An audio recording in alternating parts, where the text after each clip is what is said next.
नमस्कार, आपका स्वागत है हमारे YouTube चैनल शिक्षा सखा पर। आज मैं आपके लिए लेकर आई हूँ सामाजिक विज्ञान कक्षा 7 कार्य पुस्तिका भूगोल का तीसरा अध्याय। अध्याय का नाम है पृथ्वी की गतियाँ। पिछली वीडियो में मैंने आपको अध्याय 2 ग्लोब अक्षांश एवं देशांतर पाठ के अभ्यास का हल करवाया था। अगर आप मेरे चैनल पर नए हैं और अभी तक आपने मेरे चैनल को सब्सक्राइब नहीं किया है तो प्लीज़ सब्सक्राइब कर लें और बेल आइकन को ज़रूर दबाएं। मैंने अपने चैनल की प्लेलिस्ट में सब्जेक्ट वाइज लिस्ट डाली हुई है। आप जिस भी लेसन को देखना चाहते हैं मेरे चैनल की प्लेलिस्ट में जाकर उसे देख सकते हैं। अब पाठ की शुरुआत करेंगे। पृथ्वी की गतियाँ। ये देखिए, ये पृथ्वी है, ये अक्ष है और इस इधर देखिए दूसरा भी अक्ष दिखाई दे रहा है। पृथ्वी अपने अक्ष पर घूमती है। यह अक्ष काल्पनिक है जो उत्तरी ध्रुव से दक्षिणी ध्रुव पर होकर गुजरता है। यह अक्ष सीधा न होकर झुका हुआ है जिसका कोण 66.1/2 डिग्री है। पृथ्वी इस अक्ष पर पश्चिम से पूर्व दिशा में घूमती है। पृथ्वी का अपने अक्ष पर इस प्रकार घूमना घूर्णन कहलाता है। पृथ्वी की इस गति से दिन रात बनते हैं। क्रियाकलाप 1 क ऊपर दिए गए चित्र में लट्टू और पृथ्वी के अक्ष को पहचानो और बताओ दोनों में क्या अंतर है। उत्तर है, पृथ्वी का अक्ष काल्पनिक रेखा है जो इसके कक्षीय सतह से 66.1/2 का कोण बनाती है, जबकि लट्टू का अक्ष वास्तविक है। ख अपने साथियों के साथ चर्चा करके कोई एक ऐसा उदाहरण लिखो जिससे हम पृथ्वी की घूर्णन गति को समझ सकते हैं। उत्तर है, पृथ्वी को दर्शाने के लिए एक गेंद तथा सूर्य को दर्शाने के लिए एक मोमबत्ती लेंगे। गेंद को घूर्णन कराते हुए सूर्य की परिक्रमा कराते हैं। क्रियाकलाप 2 नीचे दिए गए प्रश्नों में सही विकल्प खोजो।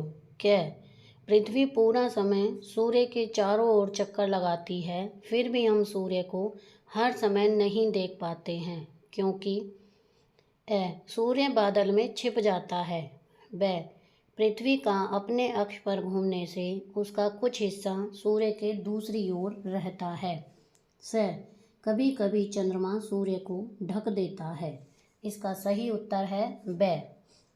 प्रश्न ख दिन व रात होने का क्या कारण है।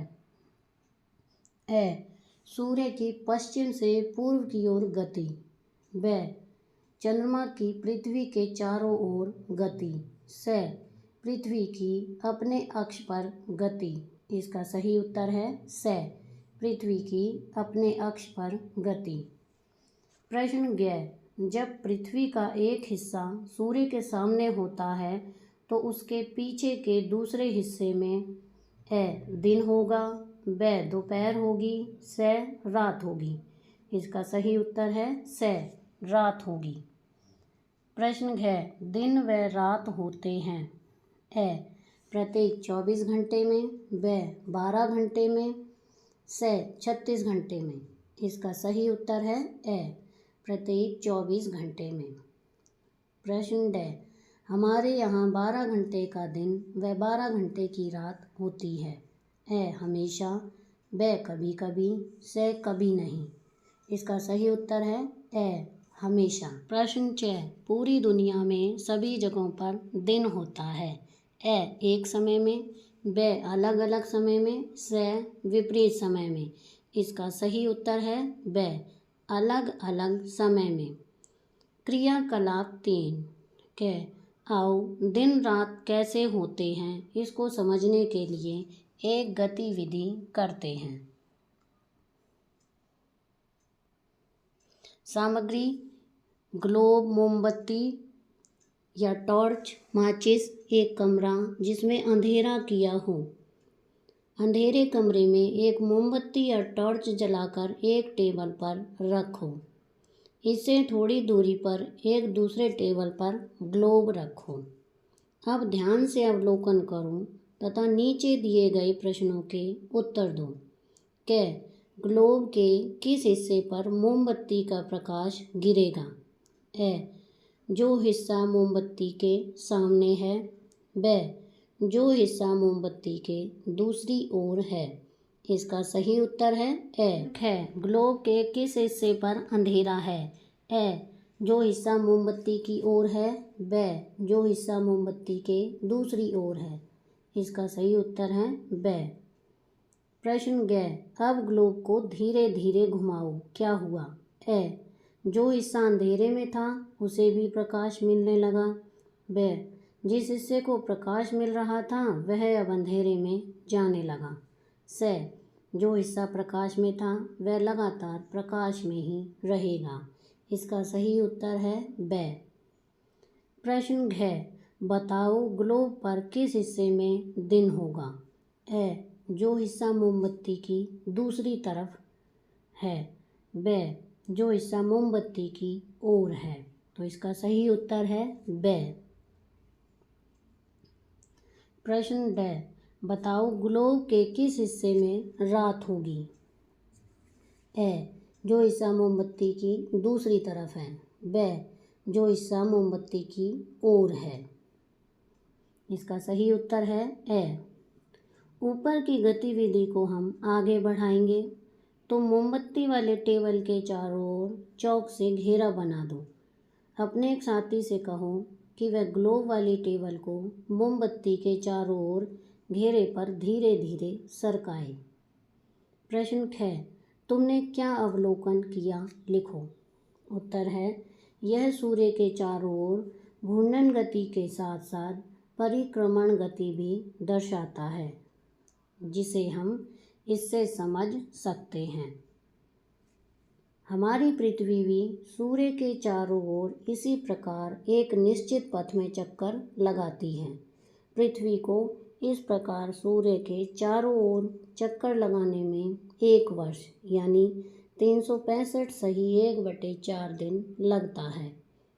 यह पृथ्वी की परिक्रमण गति कहलाती है। इस गति के कारण पृथ्वी पर विभिन्न ऋतुएं होती हैं। क्रियाकलाप 4। यहाँ पर देखिए सूर्य है, दक्षिण और उत्तरी ध्रुव हैं।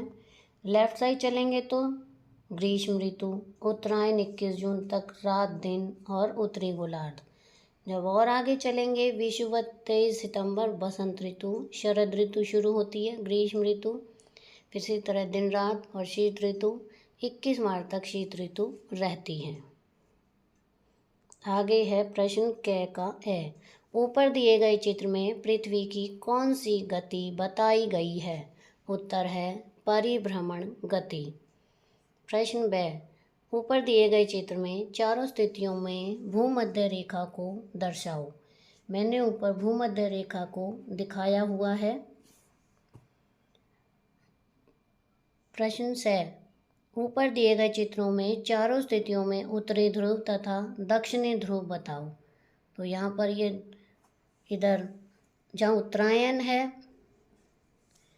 उसके सबसे ऊपर देखिए, यहाँ गोले में जो सबसे ऊपर वाला गोला है वहाँ यहाँ देखिए ये वाला, ये ऊपर तो उत्तरी ध्रुव है और नीचे दक्षिणी ध्रुव है। आगे है ऊपर दिए गए चित्रों में चारों स्थितियों में दिन रात को दर्शाओ। तो देखिए ये 21 जून की तरफ है रात दिन और इधर है राइट साइड दिन रात, इस तरह से दर्शाना है। आगे है उचित मिलान करो। पृथ्वी का अपने अक्ष पर घूमना, घूर्णन।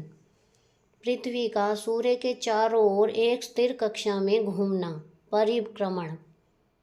ग्लोब पर वह वृत्त जो दिन तथा रात को विभाजित करता है, प्रदीप्ति वृत्त। ध्रुव के पास सूर्य किरणें तिरछे पड़ने से कम होता है तापमान। तीसरा प्रश्न है सही उत्तर चिन्हित कीजिए। क। पृथ्वी की कितनी गतियाँ होती हैं? ए 2, ब 4, स 6, द 3।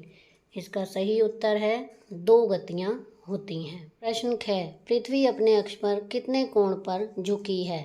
ए 60 सही 1/2, ब 66 सही 1/2, स 68 सही 1/2, द 23 सही 1/2। इसका सही उत्तर है 66 सही 1/2 डिग्री। प्रश्न 6, ऋतु परिवर्तन का क्या कारण है? ए पृथ्वी की घूर्णन गति, ब पृथ्वी की परिक्रमण गति, स पृथ्वी का अपने अक्ष पर झुकाव और द उपरोक्त में से कोई नहीं। इसका सही उत्तर है ब पृथ्वी की परिक्रमण गति। यहाँ पर ये हमारा अध्याय 3 का अभ्यास का कार्य पूरा हो गया है। अगली वीडियो में मैं आपको अध्याय 4 मानचित्र पाठ के अभ्यास का हल करवाऊंगी। आपको मेरी ये वीडियो कैसी लगी मुझे कमेंट करके ज़रूर बताएं। प्लीज़ मेरे चैनल को लाइक करें, शेयर करें और सब्सक्राइब करना ना भूलें। Thank you.